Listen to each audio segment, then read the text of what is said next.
Salut à tous, c'est BenTech. Aujourd'hui, je vais vous montrer comment installer le système d'exploitation Windows 10.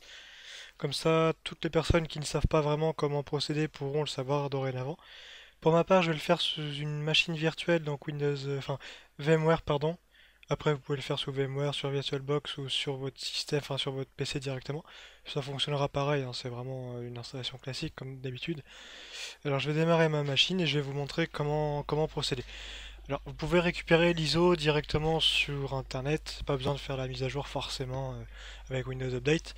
L'ISO est disponible sur des sites de téléchargement habituels, vous pourrez le trouver.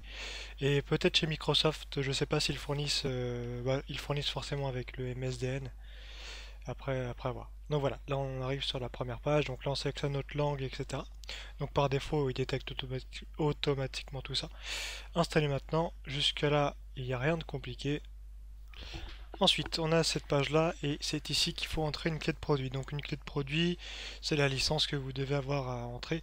Donc pour ce faire, si vous avez une licence officielle que vous avez achetée, mettez-la, comme ça votre Windows sera activé directement, etc. Sinon, si c'est pour une installation pour tester un petit peu Windows 10, pour l'activer ultérieurement, il suffira de mettre une clé générique. Donc je vais vous en passer, parce que c'est pas illégal, hein, c'est une clé d'installation générique. Ça vous offrira 180 jours, enfin la version d'essai de Windows en gros. Et ensuite vous pourrez l'activer par diverses façons de votre côté. Alors là, pour ce tuto, je vais entrer une clé de Windows 10 Pro, donc il y a la version Pro, Entreprise, Éducation, et il y en a d'autres que je ne connais pas par cœur. Pour ma part, je vais utiliser la version professionnelle, donc je vais l'entrer, puis je vous donnerai tout ça dans la description juste en dessous. Voilà, donc je viens d'entrer la clé, il suffit de faire suivant, il va un petit peu vérifier que si la clé est bonne. Donc là c'est une clé générique comme je vous disais précédemment. Hop, on accepte les termes du contrat. Ici on personnalise l'installation, j'ai peut-être un petit peu été trop vite. On peut soit faire une mise à niveau, soit personnaliser. Donc là, on personnalise. On partitionne son disque si on le souhaite, faire une partition système, une partition data, etc. Pour ma part c'est une VM, donc je fais une seule partition, puis peu importe. C'est selon vos envies. Et ensuite voilà, c'est là que une des plus longues parties va se faire. Il va installer Windows, donc copier les fichiers, préparer l'installation, etc. Donc là, vous n'avez plus qu'à attendre et on se retrouve pour l'étape suivante. Donc là, l'installation est en train de s'achever et il installe plus que les mises à jour. Ensuite, il va faire des redémarrages. Donc je vais vous passer cette période-là. Il n'y a rien de particulier à faire, il y a juste à attendre. Donc voilà. Donc là, il a effectué des redémarrages. Il installe un petit peu tout le reste. Il prépare le système. Donc il va y avoir pas mal d'étapes à effectuer ici, la configuration, etc. Voilà, donc là, il vient encore de redémarrer et maintenant, on va pouvoir démarrer la configuration. Donc je vous conseille de ne pas utiliser la configuration rapide parce qu'il y a pas mal de... Sur Windows 10, il y a pas mal de problèmes de confidentialité, de vie privée.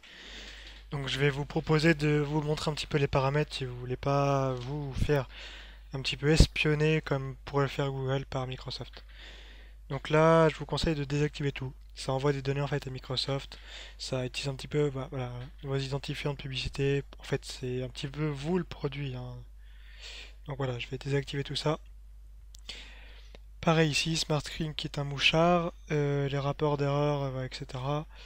qui envoient des informations sur votre machine. Donc tout ça, je vous conseille fortement de désactiver. Après, c'est le libre arbitre, hein, c'est à vous de voir si vous souhaitez ou pas vous faire un petit peu espionner. Voilà, donc là, il va configurer les applications, préparer le système. Voilà, donc là, on va commencer à pouvoir le personnaliser. Donc là, je l'installe pour moi-même, donc je sélectionne les paramètres moi. Ensuite, il va nous demander plusieurs informations sur nous, comme si on veut se connecter avec notre compte Microsoft. Pour ma part, je ne veux pas, donc j'ignore cette étape. Euh, donc là maintenant, il va nous demander notre nom d'utilisateur et un mot de passe. Donc là, je vais mettre BNTech tout simplement. Je ne vais pas mettre de mot de passe. Donc là, c'est la création de la session tout simplement, hein. Il n'y a rien de complexe. Donc voilà, il nous indique que les mises à jour préalablement téléchargées sont terminées. Et là, il va configurer, comme je vous disais tout à l'heure, les applications, etc. Donc là, il me semble, si je ne me trompe pas, que c'est la dernière étape et ensuite on va pouvoir se lancer sous Windows 10. Et voilà, maintenant Windows 10 est installé. Donc là, vous avez vu qu'il n'y a rien de compliqué, hein. Il y a juste les petits paramètres à décocher si on ne veut pas se faire ficher un petit peu. Donc là, on se retrouve sur Windows 10, voilà. Donc après, à vous de suivre mes autres tutos. Je vais essayer de faire quelques tutoriels sous Windows 10 pour un petit peu vous montrer des choses qui peuvent être sympas. En tout cas, je vous remercie de m'avoir écouté et de m'avoir suivi. Je vous dis à la prochaine, salut!